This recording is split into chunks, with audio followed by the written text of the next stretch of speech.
আজকে আপুর রিসেপশন প্রোগ্রামে গেলাম। একটা বিয়েতে কত ধরনের ইচ্ছে থাকে তাই না, কিন্তু চিন্তায় ছিলাম আমার আপুর জন্য কি গিফট নেওয়া যায়। পরে মনে হলো সুন্দর হাতে একটা রিং ভালো লাগবে। তাছাড়াও মানুষের জীবন বড়ই অদ্ভুত, কখন কোথায় কিভাবে বাঁক নিবে বলা মুশকিল। রিসেপশন থেকে বের হয়ে আমি ইচ্ছে মতো ঘুরে বেড়াচ্ছিলাম। এদিকে আমার জামাই শহরের বাইরে ছিল, তাই একা একা ঘুরছিলাম। একা ঘোরার মজাই আলাদা। বিয়ের পরেও যারা স্বাধীনভাবে চলে তারা কিন্তু অন্যরকম সুখী ব্যক্তি, তাই না? যাই হোক, আপুর জন্য গিফট নিতে চলে আসছি রাজীব জুয়েলার্সে। এটার লোকেশন হলো রাজশাহী সাহেব বাজার স্বর্ণপট্টি। বহু বছর ধরে ভাইয়ার সব থেকে আমরা গহনা কেনাকাটা করি। জানি না কেন এত বেশি গরম পড়েছে, তার মধ্যে রাজশাহী কিন্তু সবচেয়ে খরাপ্রবণ একটা অঞ্চল। তারপরেও আমার রাজশাহী ভালো লাগে, কারণ শ্বশুর বাড়ি আমার। রিসেপশন প্রোগ্রামে চলে আসলাম এবং গাড়িটা পার্কিং করে চলে যাব এখন মেইন হলে।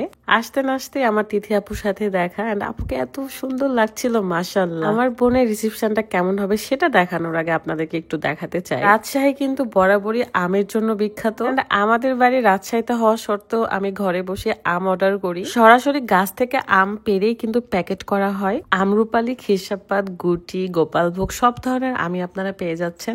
আরাফ মার্ট ফেসবুক পেজ থেকে আপনারা সরাসরি রাজশাহী থেকে আম পেয়ে যাচ্ছেন। পেজটা আমার ভিডিও ডিসক্রিপশনে দেওয়া আছে, অবশ্যই চেক করে নেবেন। আমগুলো এত মিষ্টি এন্ড আমি তো অনেক মজা করে খাই। সকাল বিকাল শুধু আমি খেয়ে যাচ্ছি এন্ড আমার মেয়েও ভীষণ পছন্দ করে। তাই দেরি না করে এই আমের সিজনে রাজশাহীর বিখ্যাত আমগুলো ঘরে বসেই অর্ডার করে নিয়ে নিন। রিসেপশনে এসে প্রথমেই আমি আপুর সাথে, দুলা ভাইয়ের সাথে দেখা করে আসি এবং আপুকে গিফটটাও দেই।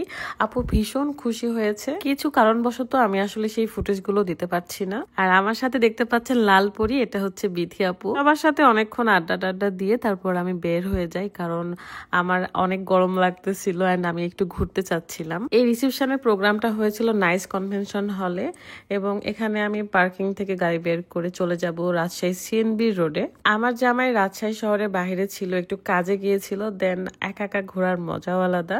সে না থাকলে আমি একা ঘুরি, সে থাকলে তার সাথে ঘুরি। বিয়ের পরেও যেসব মেয়েরা স্বাধীনভাবে ঘুরতে পারে, আমার মনে হয় তাদের মতো খুব সুখী ব্যক্তি কমই রয়েছে।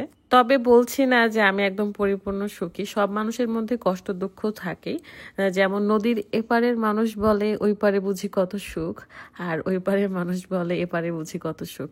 কিন্তু সব দিকেই সুখ দুঃখ রয়েছে। জীবনে যদি আপনি শুধু সুখী পেতেন তাহলে জীবনের মর্মটা বুঝতে পারতেন না। দুঃখটা থাকলে তো সুখটাকে আমরা অনুভব করতে পারি। খাড়া দুপুর বেলা তো, এই জন্য সিএনবি রোড পুরা ফাঁকা ছিল। তার মধ্যে ঈদের সিজন এন্ড শহরটা অনেকটাই ফাঁকা। এই ড্রেসটা আমার ভীষণ পছন্দের। সিয়াম আমাকে এই ড্রেসটা গিফট করেছিল আমার বার্থডেতে। বেশি লাফালাফি করতে গিয়ে গরম লাগতেছিল। দেন আইসক্রিম পেয়ে আইসক্রিম খেয়ে নিই এবং মেয়েকে নিয়েও ঘুরতে বের হই। এই গরমে রুকায়াকে নিয়ে বের হয়েছিলাম না, কারণ সে অতিরিক্ত অস্থির হয়ে পড়ে গরমের মধ্যে। বাচ্চাকে আমি কষ্ট দিতে চাই না, সে তার দাদা দাদির সাথেই থাকে এন্ড আমি কিন্তু তাকে অনেকক্ষণ নিয়ে ঘোরাঘুরি করেছি। এভাবে আমার আজকের দিনটা চলে গেল। সো ভালো থাকবেন, বিদায় নিচ্ছি। আল্লাহ হাফেজ, আসসালামু আলাইকুম।